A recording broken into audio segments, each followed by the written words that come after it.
Welcome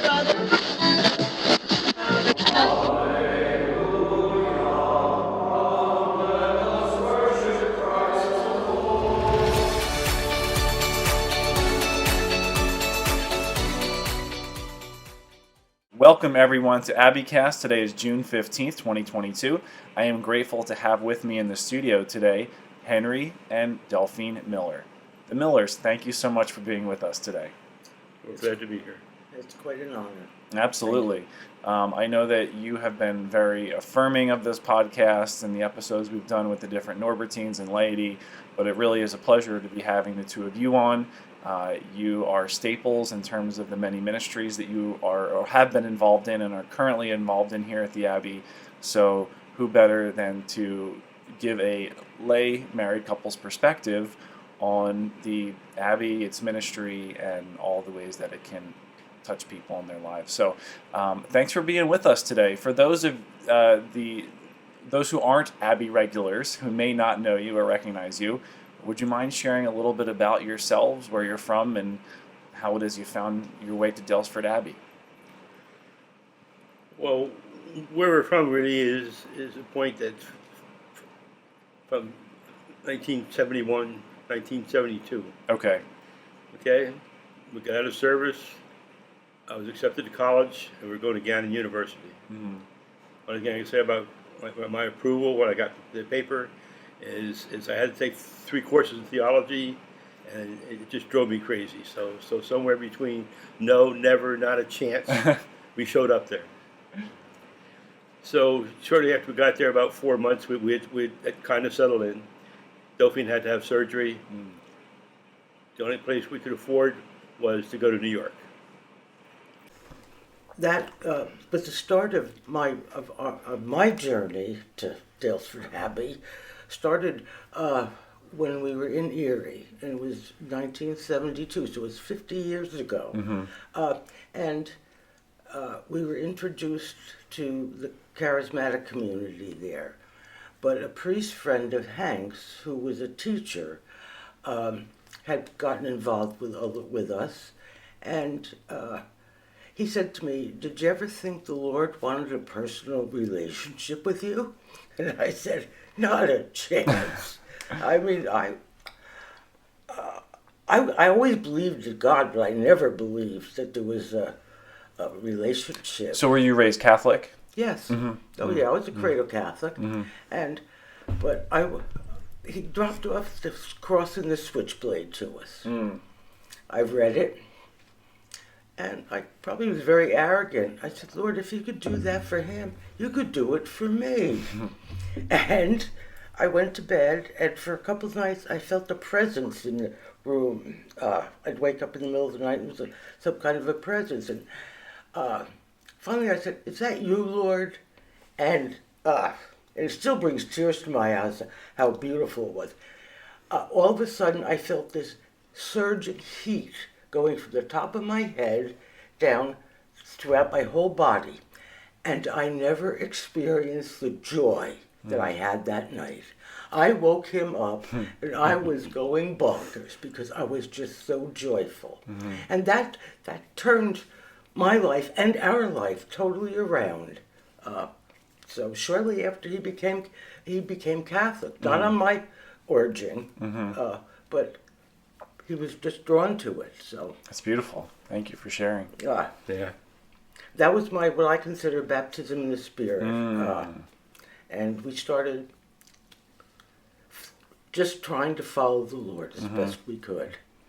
Well, I guess we usually think of a baptism by fire as some sort of trial, but this seemed like a quite positive baptism by fire, being engulfed in the heat and the warmth of the Spirit. Beautiful. Yes. Yeah. We've been baptized by fire too. Sure. Yeah. And anyone that lives an authentic life, authentic Christian life for that matter, I think is bound to be baptized by fire for sure. Yeah.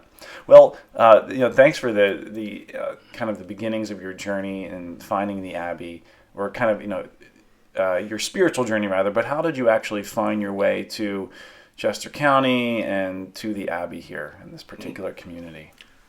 We took a long route. We went from Erie my husband got a job down in Georgia. So we went to, we found the inner church in Atlanta, was 20 miles from us, and we found that people were being fed on Monday through Friday, but not Saturday and Sunday.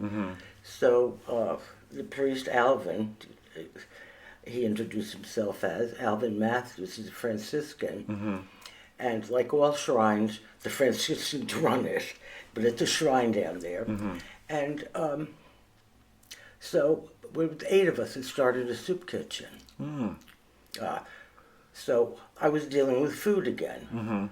I had done that in the community in Erie for the charismatic community. And when that job fell through, I just said to Hank, we went to Florida for about a year, and I said to Hank, when he was searching for a job, I said, if it's not north of the Mason-Dixon line, I'm not going. I just didn't care for the South. So, and that's where we came. He got a job in Chester County. Okay. Okay? Now, when we came up here, we were looking for a place, and we went to church and in Westchester, and the same looked at the bulletin they had, and I had been on a liturgy committee previously, and we both served as lectors and Eucharistic ministers. But there was in the bulletin was an advertisement. Father Andrew Safferny, and I had no idea what the Oprem was. I had no idea. I've never heard of the Norbertines before. And Fred Malik were giving a course at Immaculata College on the liturgy. So I said, "Oh, Hank, that sounds good to me." So there we went. I went to that. And of course, part of it was a field trip down to the Abbey. Okay. For liturgy. And we've never stopped going since. So, and that was in 1988, I believe. Okay. And again, she was taking a liturgy course. We're in liturgy. We've really been all over the East Coast, literally. And we came here. The liturgy is what drew us, and then slowly the priests, the homilies, you know, we're especially attracted every now and then. This guy who's somewhere down in New Mexico would come up, and just as he's coming down the aisle, was, oh, there's the quiet one. It was Father Serrano, and his preaching and his drawing. I mean, that's.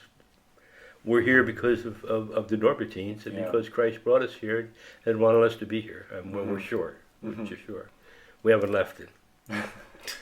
Wonderfully since 1987. So yeah, well, as I opened with, you really are staples here in terms of just good people here at the Abbey, and obviously you've been involved in many ministries. But I remember when I started here, it was, as I've recounted before on the podcast, it was March of 2020, the week that COVID hit in the U.S. when everything started shutting down.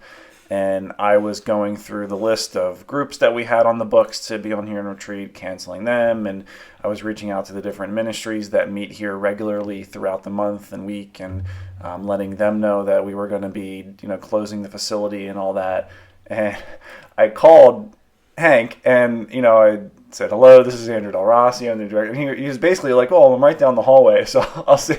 So that was so nice to, I see someone who's on a ministry list, but then you're also just right down the hallway in the Abbey here on a pretty much daily basis, and that's a beautiful thing. And well, that's my retirement.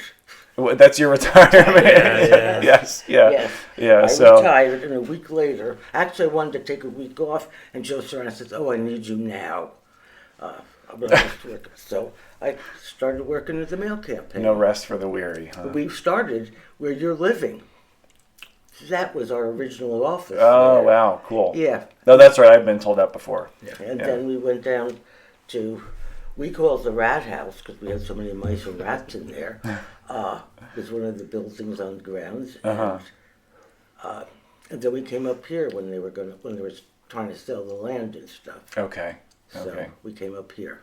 So you've really been on the journey around the Abbey here. Oh yeah. Oh yeah, no, definitely. So you mentioned specifically Father Andrew Safferny through that liturgy course in Immaculata was kind of your first contact with the Norbertine, then Father Joe Serrano and his preaching and the homilies here. Were there any laity in particular who you've kind of connected with or who reached out to you to welcome you in? Dave Smith.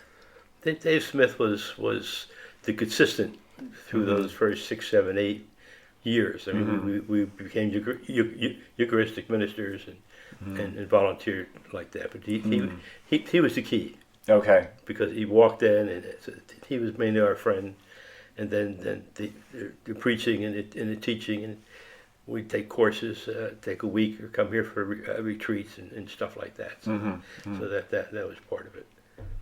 And I remember Abbey Knights was saying we'd been through the first year we were here. We went to the entire Easter Triduum, and coming to it was Easter Sunday evening for Vespers, and everybody was going around and hugging each other.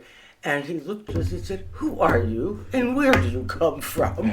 I mean, he had no idea who we were, so we introduced ourselves. Yeah. Kind of wanted to say we're one of the King's kids, just on a journey. But there was a warmth, and we became dear friends of Joe Serrano's. He invited us to be on the outreach committee. We had already started delivering groceries, but he asked us. So that was the first actual committee we got on, and. For the last 15 years, I think Hank's been in charge of it. It is not as vibrant as it once was because when the pandemic hit, we couldn't. Number one, we couldn't collect groceries. Number two, we couldn't handle them, right, and we couldn't deliver them. Yeah. So, and in the meantime, the beautiful part of the Lord is when He takes something, one thing closes, something else opens. That's right. And the area people, all of a sudden they found other places that would, and so they no longer want our food down at Mission Santa Maria. They've been delivering food there for years. How about that? Okay. But they decided they really didn't need it. So that stopped that part, and the rest of the groceries that people still bring go now to St. Norbert's because they have a regular food deliveries program to the poor. So your journey here has been somewhat of like a slow unfolding, and you shared with me as we were talking before doing this interview about some of the things we wanted to hit on today and share from your spiritual journey and some of the things that you've learned and find worthy of sharing with our audience.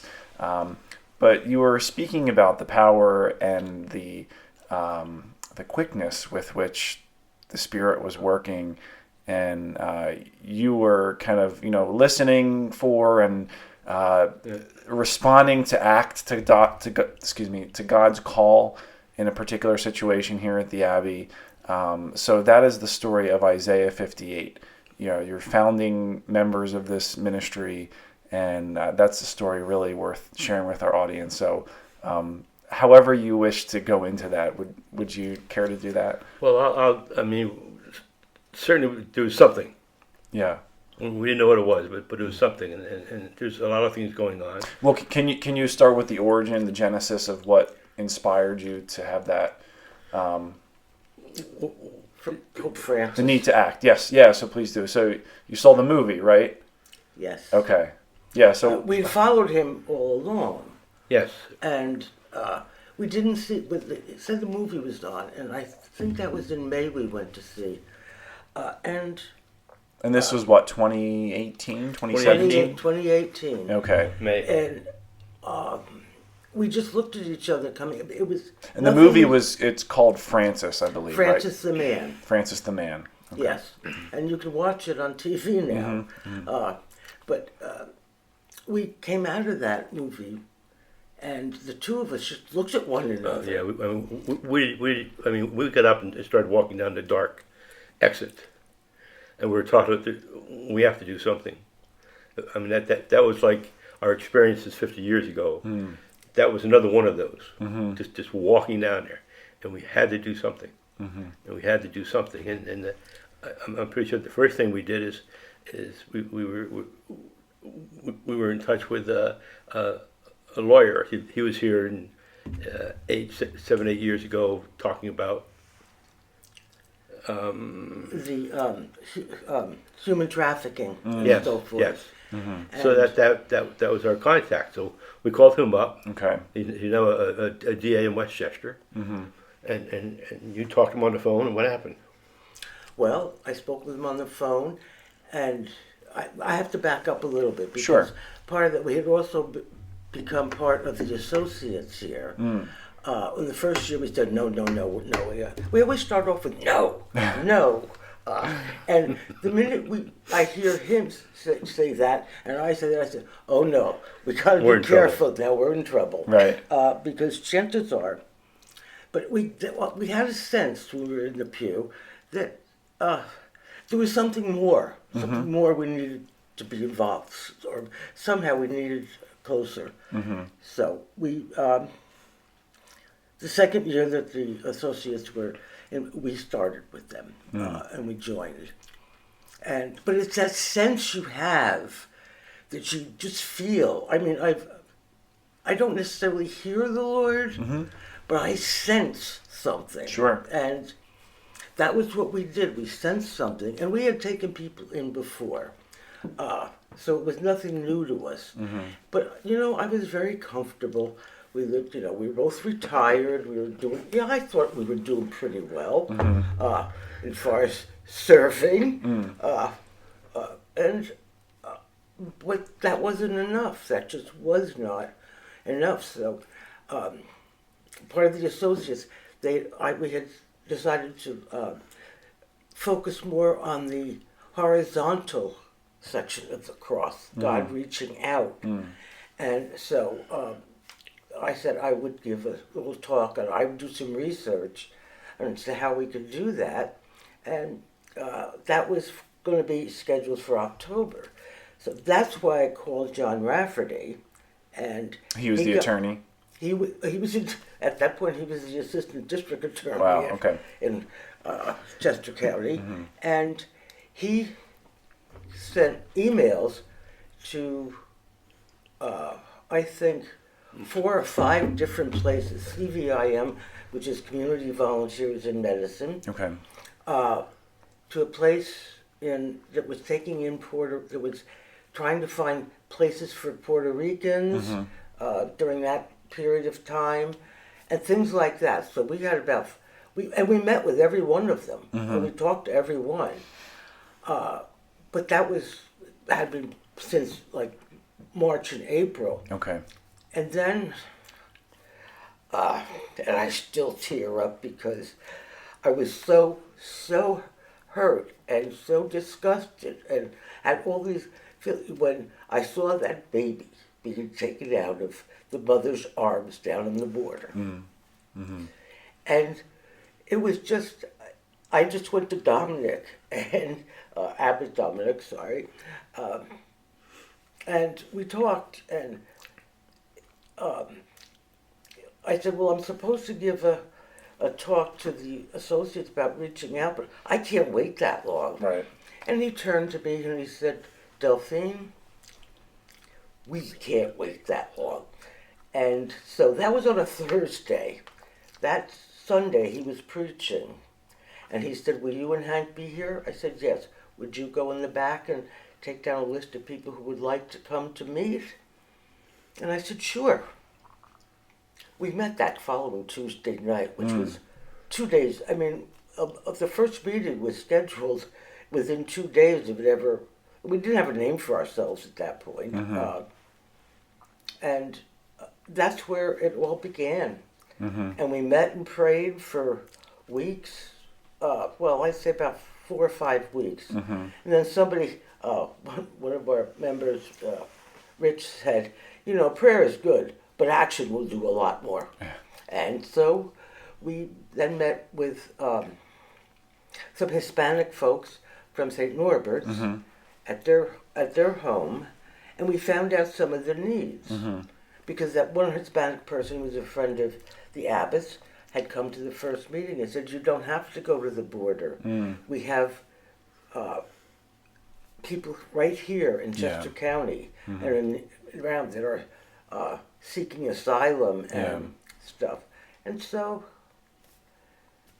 that's how it all started. And it's been 4 years now. We kind of celebrated our 4th year last evening for the meeting. Really? Yes. That's beautiful. And we really just concentrated on, well, first we concentrated on the Ukrainians and helping and praying for them and the Afghans. Last night. Last night, yes. And then we went on to just trying to counting the blessings that the Lord has used us to provide His love to people. I mean, it was a very nice meeting. It was a very kind of happy and joyful meeting at the end. That's great. Yeah. So I give all the credit to the abbot for starting this because he's just been wonderful. Well, it sounds like he was a real catalyst in making something, working to help something come to fruition here, but it really is a community effort that makes these sorts of ministries and larger modes of outreach possible, right? Yeah. You're looking to address essentially it's a global issue, right? But you're doing it in a way that is reaching out within our own backyard. I was recently tuning into a program that was focusing in on the border in the United States, the southern border, and the many issues that are going on there. And one of the points that the program was driving home was that, to these criminal organizations that operate at the border and are heavily involved in human trafficking, there's really no such thing as the border. Like it's just another hurdle to be cleared for them, and really that their enterprises have expanded throughout, like you said, our entire country, to the point where you can just find people in your own backyard that suffer from these evils and are in need of this kind of outreach. So it's very commendable that you've been able to have that kind of vision that acknowledges the bigger picture, but then is able to actually focus in on a very realistic way to, like you said, Hank, take action and approach it and deal with it and engage it. I think that, a lot of people have that sense of, oh my God, this is a terrible thing that this, whatever evil exists in the world. But then there is a sense that gives them a sense that they feel small. And it's like, well, what could I do to possibly address that, right? Do I need to go to Mexico, or do I need to go to Russia, or wherever it is? It's like, well, can I do what the gospel tells me to do and turn to my neighbor and see what their need is, and locally acknowledge that mission exists here in our own country, and not just in our own country, but in our own counties, our own backyards, right? So really kudos to the two of you for such a great following of the movement of the Spirit. And off camera, before this interview, a couple weeks ago when we were talking about doing the podcast, you made the comment to me that, and we all had a good laugh about it, that nothing at the Abbey happens that fast. Right? So it's like, well, with the Spirit, we can't say time is a limitation, right? No, and some of the blessings, the blessings are much more than the little bit of work we do.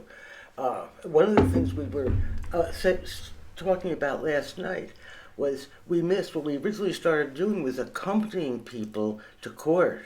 And the number of people that we went to court with, and one of our, Father Mike Lee, came to a few of them, and I always told him to wear his Roman collar. That meant a lot. Sure.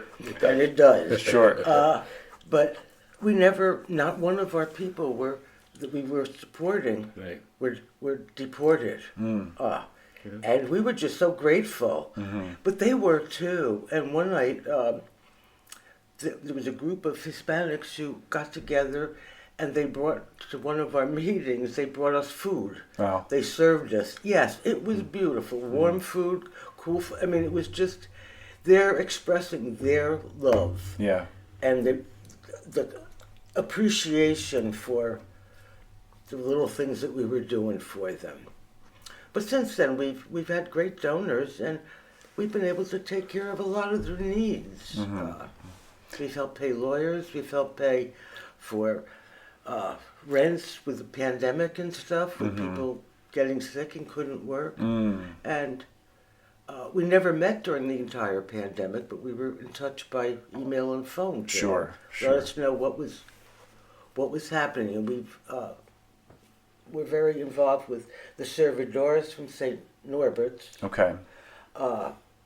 And now we're involved with Sister Eileen McNally from the Sisters of St. Joseph, who started off working with the Ukrainians. The Afghanis, and now they are working with both Ukrainians. So we're funneling things to them as they for their needs through Isaiah 58. So it's just been a huge blessing. Yeah. Just stays there. And could I ask you to give more context for the scriptural reference of Isaiah 58 and how that came about? Oh, well, we had... That's funny, because for a while they were just calling it Delphines group, and I kept tearing down the signs. I can't, because it wasn't my group. I didn't feel it was. Good story. We had Abbey Dominic finally sat down with us when he was there, and he said, we really need to come up with a name. We just can't keep calling this Delphines group. So he said, how about Isaiah 58?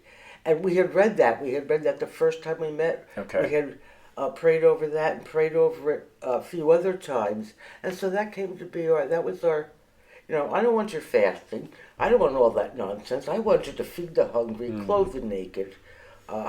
That's what the Lord wanted. And that was back in Isaiah's time. Yeah. And it hasn't changed. Yeah. And Isaiah 58 was the original name of the Bethesda projects.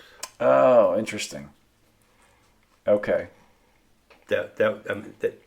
Yes, that's right. That's exactly it. And so it became Isaiah 58 again. There you go. Yeah. That's cool to have the history of these kinds of ministries and to see the evolution of them too, right? Oh, yeah. Yeah.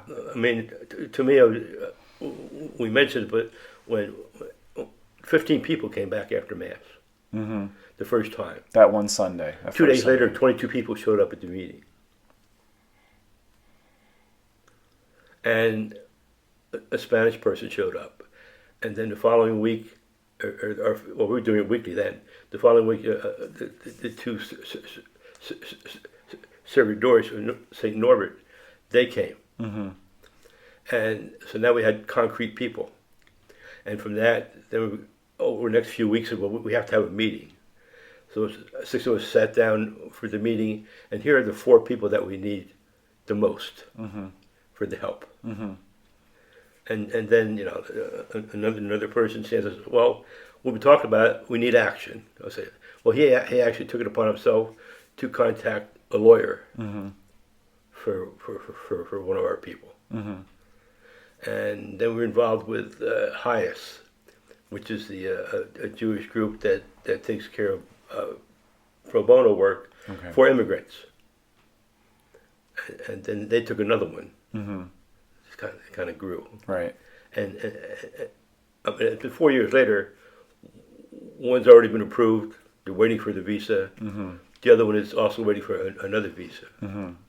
But it was just a lot of work. Once you get to know them, and you start to take them back to a lawyer for a year or two. That's right. Every month or so, and meet their families, and they come over to the house. It's grown from we're going to help those people. We're just helping our friends now, right?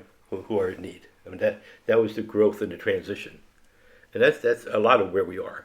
So, we're just blessed. I mean, the blessings are far more than the little bit we do and the community does.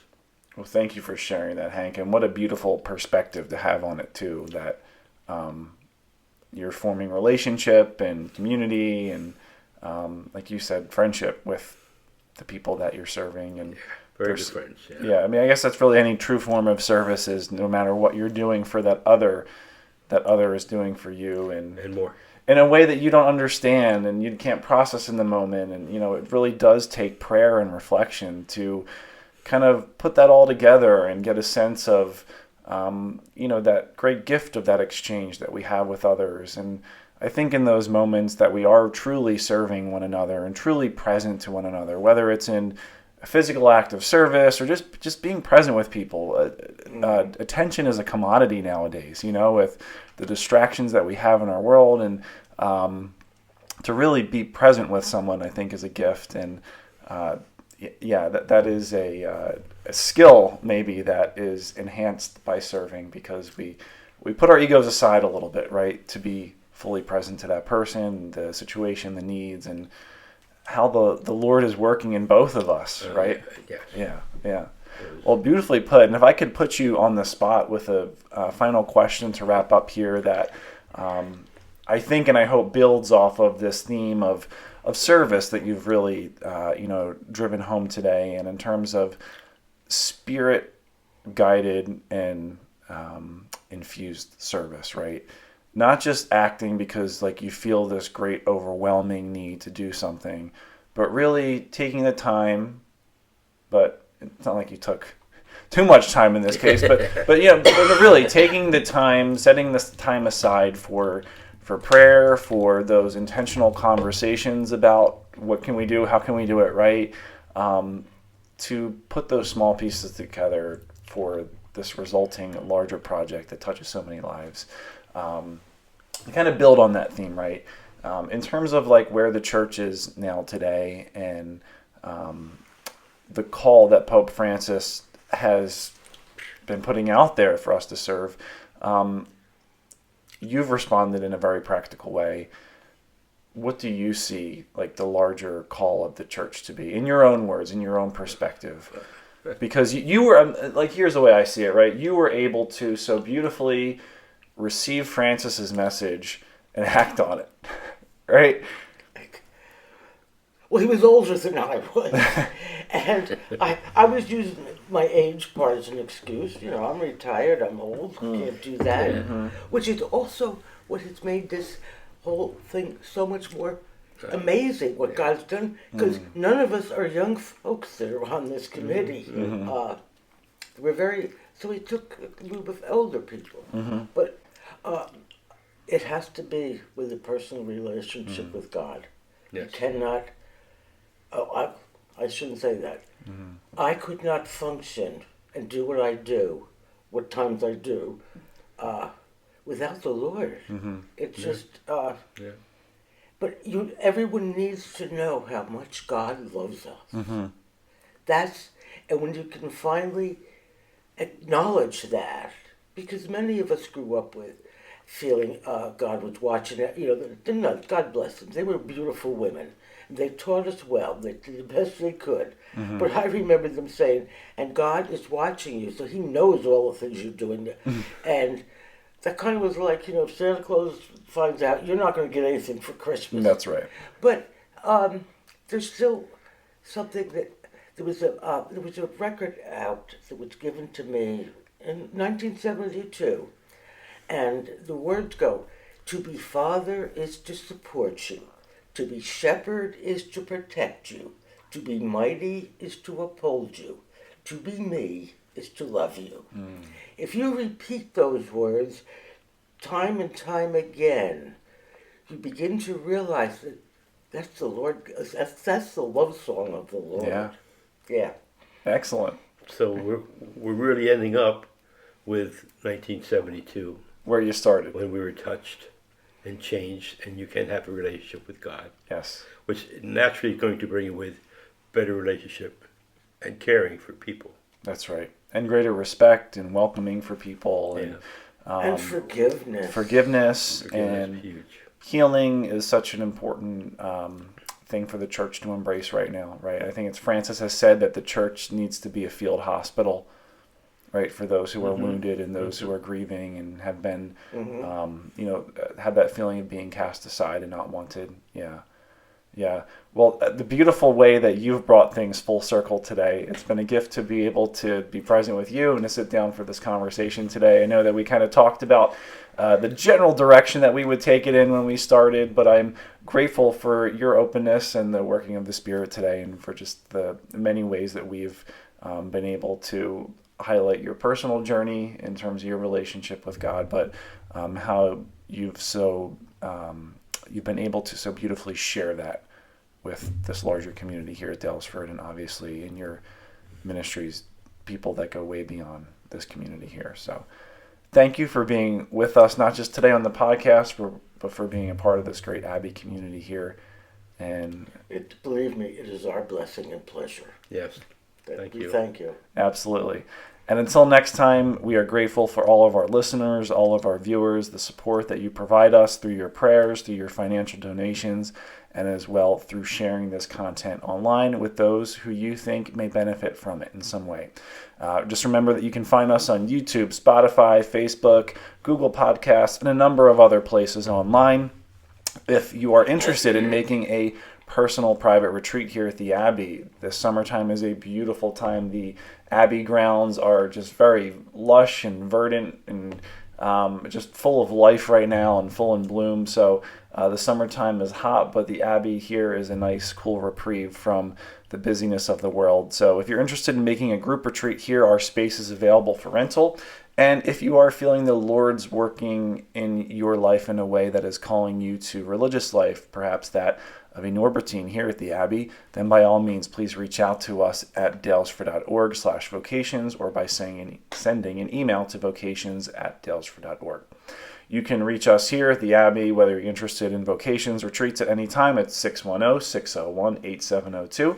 And you can support us by going to daylesford.org/springhouse-media/support. Thanks so much for tuning in, and we will see you next time. God bless.